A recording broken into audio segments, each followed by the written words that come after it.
दोस्तों, हम middle class लोग ज़्यादातर यही सोचते हैं कि किसी भी फॉरेन कंट्री घूमने का मतलब है महंगी ट्रिप, जो कि आपके बैंक अकाउंट को पूरी तरह खाली कर देगी। लेकिन क्या आप जानते हैं कि अगर आप पहले से प्लानिंग करें तो आप सस्ते में दुनिया घूम सकते हैं। आज मस्ट विजिट प्लेसेस पर हम आपको ऐसी फॉरेन डेस्टिनेशंस के बारे में बताने जा रहे हैं जो कि आपकी जेब पर बिल्कुल भी भारी नहीं पड़ेंगी, और यहाँ जाकर घूमने में उतना ही खर्चा होगा जितना आप किसी लग्जरी इंडियन टूरिस्ट डेस्टिनेशन पे घूमने में करोगे। जी हाँ दोस्तों, आप 10 ग्राम गोल्ड की कीमत यानी 50,000 से कम में भी इनमें से किसी भी फॉरेन कंट्री को एक्सप्लोर कर सकते हो। दोस्तों, नंबर 5 पर है इंडोनेशिया। इंडोनेशिया नेचर लवर्स और हनीमून पर जाने वाले कपल्स का पसंदीदा देश है। भारत से इंडोनेशिया राउंड ट्रिप यानी कि जाने और आने की फ्लाइट टिकट्स 25 से 30,000 रुपये की होगी। इंडोनेशिया की राजधानी जकार्ता में हॉस्टल 700 रुपये से शुरू हो जाते हैं और होटल्स की शुरुआत 1500 रुपये से होती है।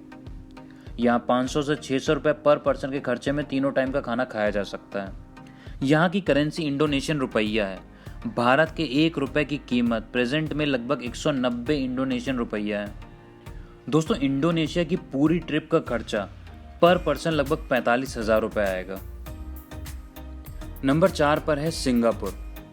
सिंगापुर की गगनचुंबी इमारतें, क्रूजेज, शॉपिंग मॉल, रोमांचक डिस्कोस और नाइट लाइफ हमेशा से भारतीय पर्यटकों के आकर्षण का केंद्र रहे हैं।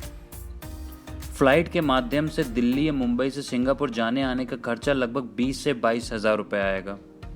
अगर यही फ्लाइट चेन्नई या कोलकाता से ली जाए तो इस राउंड ट्रिप का खर्चा लगभग 11,000 से 15,000 रुपये आएगा। दोस्तों, सिंगापुर में रहने के लिए बहुत सारे हॉस्टल्स हैं जिनकी कीमत 500 से 600 रुपये पर डे से शुरू हो जाती है। अगर आप एक फैमिली होटल में रुकना चाहते हो तो वो आपको लगभग 2,000 रुपये का पड़ेगा। अगर खाने की बात करें तो एक दिन के खाने का खर्चा लगभग 1,000 रुपये आएगा। यहाँ की करेंसी सिंगापुर डॉलर है। एक सिंगापुर डॉलर की कीमत प्रेजेंट में लगभग 56 रुपये है। दोस्तों, पर पर्सन सिंगापुर ट्रिप का पूरा खर्चा लगभग 40,000 रुपये का आएगा। नंबर 3 पर है मलेशिया। नाइट लाइफ, समुद्री बीचेस, इंटरटेनमेंट पार्क्स और खूबसूरत आइलैंड्स फॉरेन टूरिस्ट को मलेशिया की ओर आकर्षित करते हैं।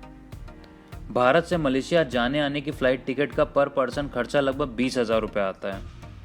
अगर आप हॉस्टल या डॉर्मेंट्री में रुकना चाहते हो तो उसकी रेंज 300 रुपये से शुरू हो जाती है। अगर आप होटल लेना चाहते हो तो 2,000 से 4,000 में एक अच्छा फैमिली होटल मिल जाएगा। एक पर्सन का एक बार खाने का खर्चा लगभग 300 रुपये आता है। यहाँ की करेंसी मलेशियन रिंगिट है। एक मलेशियन रिंगिट की कीमत प्रेजेंट में लगभग 17 रुपये है। दोस्तों, मलेशिया की यह पूरी ट्रिप का खर्चा लगभग 40,000 रुपये पर पर्सन आएगा। नंबर 2 पर है थाईलैंड। थाईलैंड ट्रॉपिकल बीचेस, प्राचीन इमारतों और भगवान बुद्ध से जुड़े मंदिरों के लिए जाना जाता है। दिल्ली और मुंबई से फ्लाइट से थाईलैंड जाने आने का खर्चा लगभग 17 से 20,000 रुपये पर पर्सन होता है। यहीं अगर आप कोलकाता से थाईलैंड जाना चाहते हो तो लगभग 10,000 रुपये राउंड ट्रिप का खर्चा होगा। होटल की रेंज स्टार्ट होती है 1,500 रुपये से। अगर आप हॉस्टल में रुक सकते हो तो 500 रुपये काफ़ी हैं। एक आदमी का एक बार का खाने का खर्चा लगभग 200 रुपये आएगा। थाईलैंड की करेंसी थाई बट है। एक थाई बट की कीमत प्रेजेंट में लगभग 2.5 रुपये है। दोस्तों, थाईलैंड की पूरी ट्रिप का खर्चा लगभग 35,000 रुपये आएगा। दोस्तों, नंबर 1 पर है भूटान। भूटान दुनिया के सबसे खुशहाल और घूमने के लिहाज से सबसे सस्ता देश है। भूटान की सीमा भारत के सिक्किम, असम, पश्चिम बंगाल और अरुणाचल प्रदेश राज्यों से लगी हुई है। भारतीयों को तो यहाँ जाने के लिए पासपोर्ट की भी ज़रूरत नहीं पड़ती। भूटान पहुँचने की बात करें तो यहाँ पहुँचने की डायरेक्ट फ्लाइट्स कम हैं। आपको वेस्ट बंगाल के बागडोगरा एयरपोर्ट जाना होगा, जो कि भूटान बॉर्डर से सबसे नज़दीक एयरपोर्ट है। दिल्ली से बागडोगरा एयरपोर्ट जाने और आने की फ़्लाइट लगभग 6,000 रुपये की पड़ेगी। बागडोगरा एयरपोर्ट से भूटान पहुंचने के लिए बस जर्नी लेनी होगी, जिसके चार्जेस 2,000 रुपये पर पर्सन होंगे और 5 घंटे लगेंगे। भूटान में एक अच्छा हॉस्टल या गेस्ट हाउस आपको लगभग 500 रुपये से मिल जाएगा। इसके अलावा एक अच्छा फैमिली होटल 2,000 रुपये में मिल जाएगा। भूटान की करेंसी है भूटानी गोल्ड ड्रम। एक भूटानी गोल्ड ड्रम की कीमत लगभग 1 रुपये के बराबर है। दोस्तों, अगर आप भूटान की ट्रिप का पूरा खर्चा देखें तो लगभग 25,000 रुपये पर पर्सन आएगा। इन 5 देशों के अलावा नेपाल भी एक अच्छा ऑप्शन है, जहाँ की ट्रिप सस्ते में करी जा सकती है। नेपाल ट्रिप से रिलेटेड सारी जानकारी का वीडियो हमारे चैनल पर अवेलेबल है, आप चाहो तो उसे देख सकते हो। धन्यवाद।